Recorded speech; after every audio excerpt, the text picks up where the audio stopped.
Hello students, welcome back to Hindi mirror channel. सभी students का Hindi mirror पर फिर से स्वागत है। अभी जो कंटेंट लेकर आए हैं, सामाजिक परिवर्तन क्या है, सोशल चेंज, इसके बारे में यहाँ पर हम पढ़ेंगे। और ये जो कोड है BASON 220 उत्तराखंड ओपन यूनिवर्सिटी के जो एग्ज़ाम चल रहे हैं 28 में इसका आपका पेपर होना है। अगर आपको नहीं पता तो मैं बता देती हूँ, 28 में या इस वाले कोड का आपका पेपर है BASON 220 और पेपर का नाम है सोशल चेंज। तो ये हम बाय बुक आपकी प्रिपरेशन लेकर आए हैं। हर चैप्टर में से, हर यूनिट में से आपको बताया जाएगा कि आपको कौन कौन से टॉपिक को तैयार करके जाना है अच्छे से। काफ़ी स्टूडेंट्स की इसकी क्वेरीज भी आ रही थी। वैसे मैं SO डालती नहीं हूँ, लेकिन इस बार मैंने अपलोड किए हैं। मेन मेरा जो रहता है HL PS PA और आपका HI EL, यही मेरे मेन रहते हैं, EC ED। तो ऐसो में कम ही अपलोड करती हूँ, लेकिन एक स्टूडेंट्स की बहुत क्वेरीज आई तो इस बार मैंने सारा ही कंटेंट SO का अपलोड किया है। अगर आपने नहीं देखा है तो आप देख सकते हैं। और SL भी इस बार अपलोडेड हुए हैं। जो पेपर हो चुके हैं, आपका 220 भी हो चुका है, आपका जो है 201 भी हो चुका है। अब इसके बाद जो पेपर होने हैं वो सभी के कॉमन पेपर होने हैं, जिसमें आपका AECC, जिसमें हमने सभी का अपलोड किया है। एक क्वेरी जा रही है AECC की जी वाले की, यानी कि गढ़वाली जो साहित्य है उसके बारे में। अब उसका जो है ना तो बुक है और ना ही उसके जो है सिलेबस है, किसी भी स्टूडेंट्स को नहीं पता है। लेकिन उसके प्रीवियस पेपर हैं, प्रीवियस पेपर से आप उसकी तैयारी कर सकते हैं। और UOU के साथ साथ जो श्रीदेव सुमन उत्तराखंड यूनिवर्सिटी है, वहाँ पर भी गढ़वाली के मैंने 2 पेपर अपलोड किए हैं। उन सबको मिस करके आप अपनी तैयारी कर सकते हैं। वो कहीं ना कहीं हेल्पफुल आपके लिए बहुत रहेंगे। और मैंने लास्ट टाइम भी बिना बुक के, बिना प्रीवियस पेपर के तैयारी कराई थी, फर्स्ट सेम, थर्ड सेम सभी की, सेकंड सेम। तो आप भी उनको तैयार कर सकते हैं अच्छे से देखकर। तो चलिए, ये तो रही थी बात और सब्जेक्ट की। अब यहाँ पर BSO के जितने भी स्टूडेंट्स हैं, कनेक्ट नहीं हुए हैं तो हो जाइए, चैनल को सब्सक्राइब कर लीजिए, बेल आइकन को हिट कर दीजिए। उत्तराखंड ओपन यूनिवर्सिटी की सारी जानकारी एक ही प्लेटफॉर्म पर आपको दे दी जाती है। आपको कहीं और जाने की ज़रूरत नहीं है, यहीं पर आपको सब कुछ मिलता है। और आपकी जो भी क्वेरीज आते हैं, जो भी कमेंट आते हैं, उन पर भी काम किया जाता है। तो अपनी क्वेरीज आप भेजते रहिए। और 28 यानी कि परसों असाइनमेंट की आपकी लास्ट डेट है। बढ़ जाए तो पता नहीं, तो अगर अभी तक आपने असाइनमेंट नहीं किए हैं तो उनको भी कर लीजिए।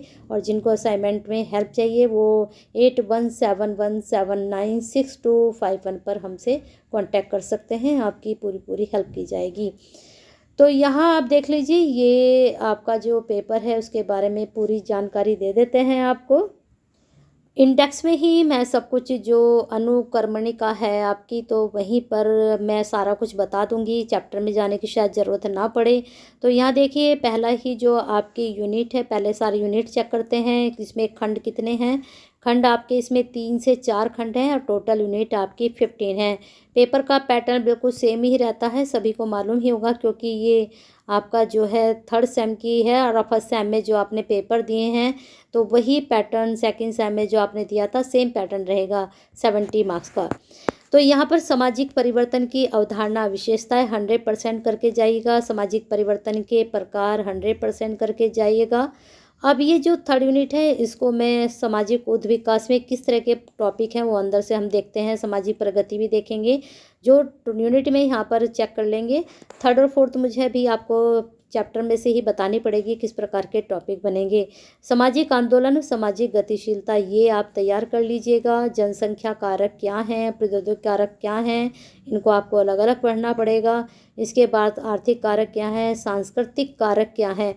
चारों ही कारक आप पढ़कर जाइएगा, जनसंख्या का भी, प्रौद्योगिकी का भी और आर्थिक भी, सांस्कृतिक भी।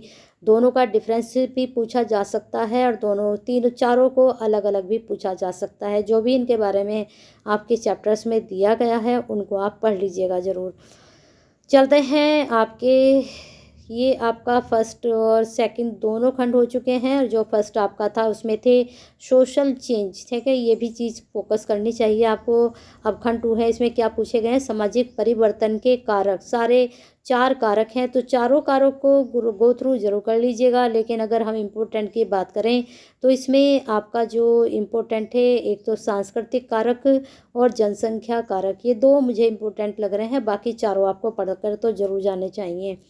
नेक्स्ट आपका है सामाजिक परिवर्तन के सिद्धांत किस किस ने दिए हैं, और यहाँ पर कौन कौन से आपके लिए इम्पोर्टेंट है। अब जैसे मार्क्सवादी है, यहाँ पर मार्क्सवादी का सिद्धांत है, बस एक ही का सिद्धांत है यहाँ पर।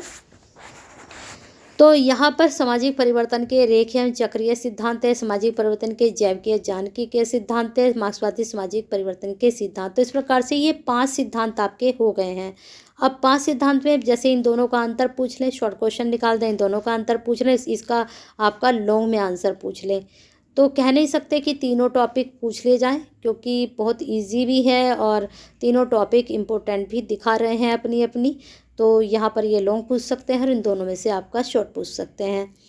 अब आते हैं 4th खंड पर। 4th खंड में है सामाजिक परिवर्तन की प्रक्रियाएं किस प्रकार से होती है, प्रोसेस सोशल चेंज की, जैसे कि औद्योगिक में होती है, नगरीकरण में होती है, सांस्कृतिकरण के थ्रू, पश्चिमीकरण के थ्रू, नियोजित परिवर्तन के थ्रू।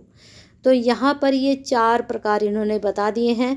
अब इन चारों प्रकारों का हम चैप्टर्स में ही जाकर देख लेते हैं। एक हमें चैप्टर देखना है 3rd और 4th, और एक देखना हमें 13, 14 और 15, यहाँ पर किस प्रकार से सोशल चेंज के प्रोसेस में प्रश्न बन सकते हैं। तो सीधे सीधे हम कहाँ चलेंगे, आपके 3rd चैप्टर पर, और 3rd चैप्टर से फिर हम 4th चैप्टर, फिर लास्ट के हमें 3 चैप्टर करने हैं।